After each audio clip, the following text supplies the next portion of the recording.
Drama lang daw po yung ginawa ni Digong na nagpa-picture na naka-oxygen kasi yung oxygen niya hindi man nakakabit. Yan sabi dito sa balita. Sabi ko sa inyo mga kababayan, puno ng drama. Wala man siyang oxygen. Wala man nakalagay dito tulad dito sa picture ko po. Yan si Digong naka-D4 kay Ipe yung pagdrama. Kasi artista po Pero si Digong po, hindi bagay yung ganyang drama. Nalata tuloy na lang po. Para lang sa picture-picture. Para gamitin na propaganda. Na ino-oppress, hinaras, ibaliktad po yung lumabas. Mamaya mga kababayan, yung pre-trial sa kanya. So abangan natin yung development po. Nagpapagang mga balita at pagtalakay sa mga isyu ng lipunan. Bulsa! Opinyon, banat at paglalantad sa katotohanan. Bulsa! What you see is what you get. You decide. Joke time muna tayo mga kababayan before tayo sumabak sa mga nakaka-stress na mga topics. Pero relax lang po tayo. Maayos man si Digong po. Maayos na siya doon sa ICC. Buti tahimik na siya at wala na kayong marinig na pagmumura. Ang maririnig na lang po ninyo na nagmumura yung mga vloggers na rito. Pero malapit na pong isunod kay Digong kasi may case build up na po sa kanila yung NBI.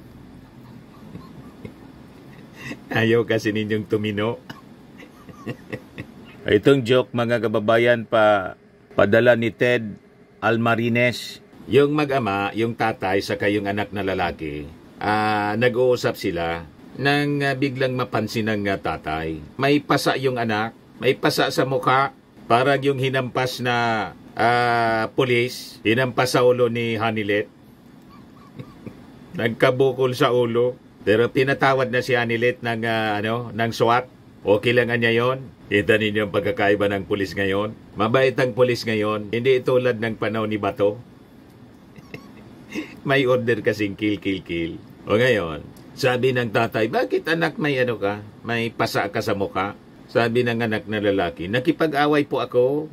Sabi ng tatay na konsentidor, astig. Nakipag-away. Parang si Digong. Mahilig sa away. So sino niya yung nakaaway mo? Sabi ng anak na lalaki, si Tomas po, yung tambayan niya dyan sa tindahan. Sabi ng tatay na konsentidor, tara resback tayo. Sabi ng anak, wag na dad, nakipag-break na ako sa kanya.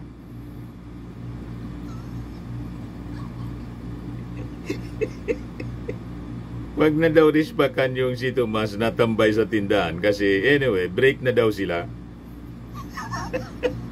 Confirm. Ginawa ng tatay po, dinobli yung pasa sa mukha.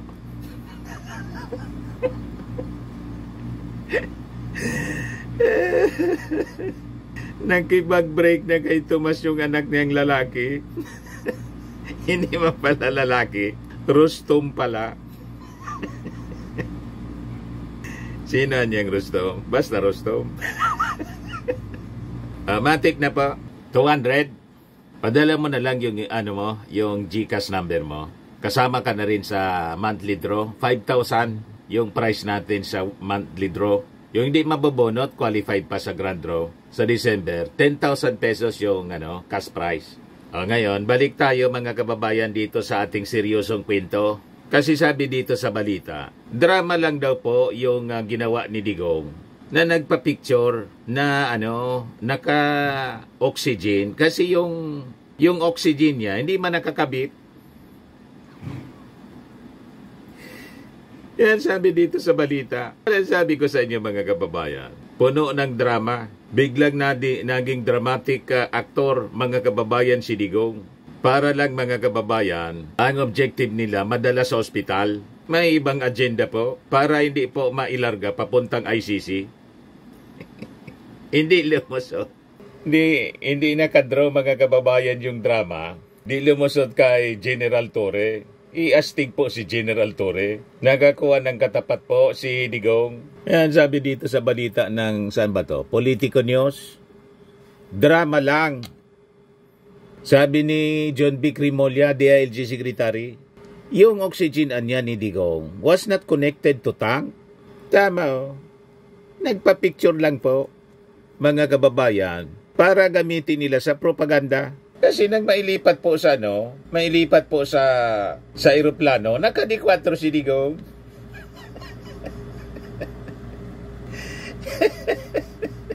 Sarap ng buhay, malakas pa sa kalabaw po. Wala man siyang oxygen. Wala man nakalagay dito tulad dito sa picture mo po. Yan si Digong o. Naka-D4.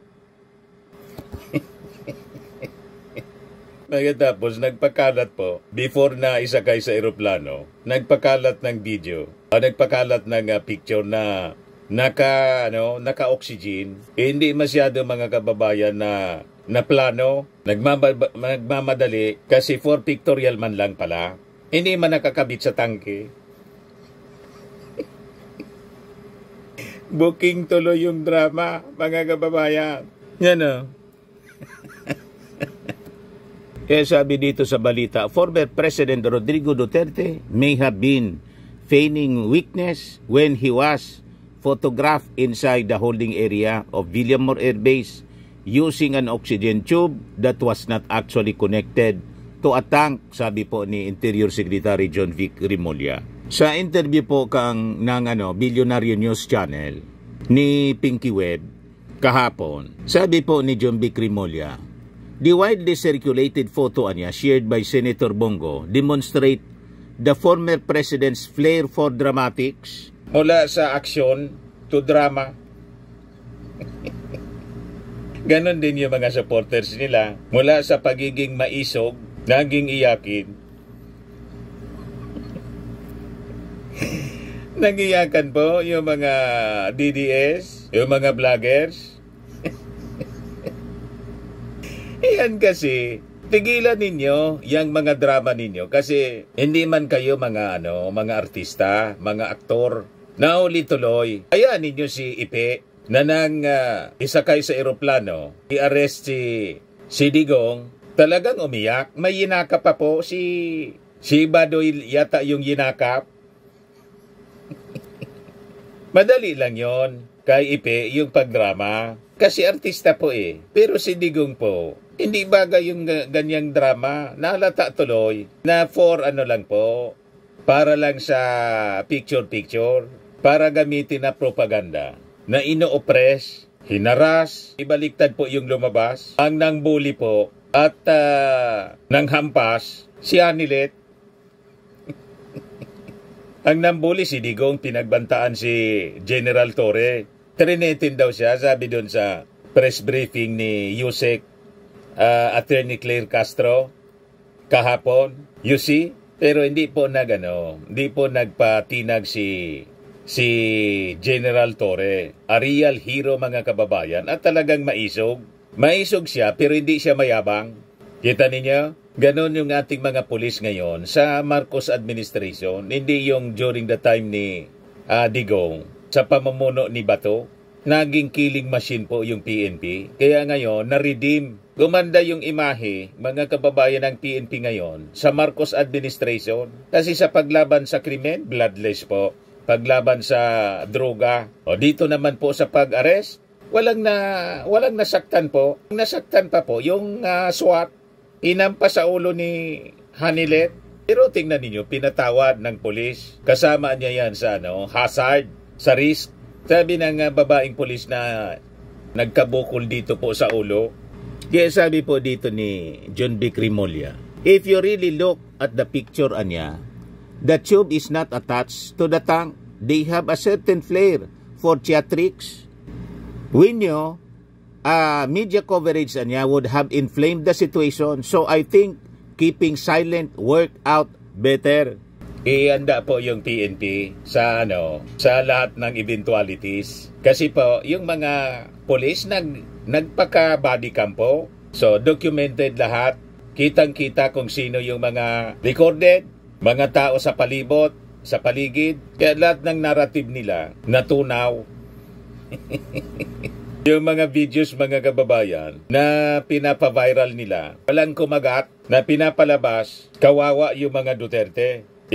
Baliktad po Mas kawawa, mga kababayan, yung ating mga mamamayang Filipino, yung mga victims po ng EJK sa panahon niya, kaysa ngayon, sa panahon ng Marcos administration, above board ang mga operations ng PNP. At nakita natin the other day, doon mismo sa pag-serve ng arrest warrant kay Digong. Di ba, mga kababayan? Gusto sana nilang gatungan kasi, mga kababayan, yung ating mga mamamayang Filipino. Wala. Lahat ng pinapakalat nilang fake news, mga kababayan, hindi umubra, basag agad. Napafact-check agad, mga kababayan. Yung last attempt nga po, nasa ICC na, trinay ni Mijaldea, gatungan yung publiko na gustong palabasin, nawawala si Digong kasi kinidnap. Labas agad po ng statement yung ICC. Nandito niya sa amin. Ito yung inalabas ka hapon, mga kababayan, kagabi ng ICC. Following former Executive Secretary Salvador Mijaldía's claim that ex-President Duterte is nowhere to be found at the ICC prison facility, ICC spokesperson Fadi El Abdallah told reporters kahapon that Duterte has been admitted as a detainee at Esquibiningin.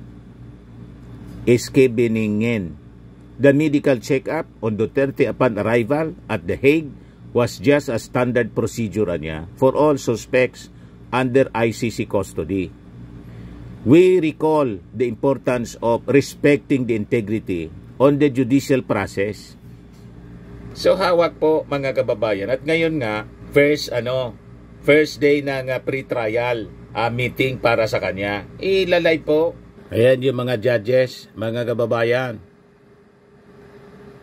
So mamaya, mga kababayan, yung pre-trial sa kanya. So abangan natin yung development. Ito naman po, Firmax Firming and Lifting Cream, pinapahid po sa mga pulses in affected area. Mainam po sa paninigas ng mga kaso-kasuan. Ito naman po, Automax Radiant Serum. Sa mukha naman yung application, anti-aging po siya. You will look 10 years younger than your age. Sa mga cancer patients naman po, baka lang gusto ninyo itong itry. Neng siya Red Mix Fruit Drink. Hindi mo po siya gamot, food supplement siya. Kaya lang, gawa siya, mga kababayan, sa goji berry. Yung goji berry may anti-cancer properties. O ngayon, yung mga inquiries ninyo, dumiritso na lang kayo sa aming messenger sa Facebook para masagot namin agad. Ayos pa? Ayos na ayos niya, Mr. Maravilla. At sa mga naghanap po ng malinis and spacious fitness gym, pumunta lang po kayo sa aming Colossal Fitness Gym. May Grab Car Rental din po kami. Ito naman po yung bago naming product na binibenta online. Eye Glow Serum, whitening po siya. Tingnan ninyo yung epekto sa aking anak na architect before and now. Yung mga inquiries po ninyo, dumiretso na lang kayo sa kanyang Facebook account, Riz Maravillas.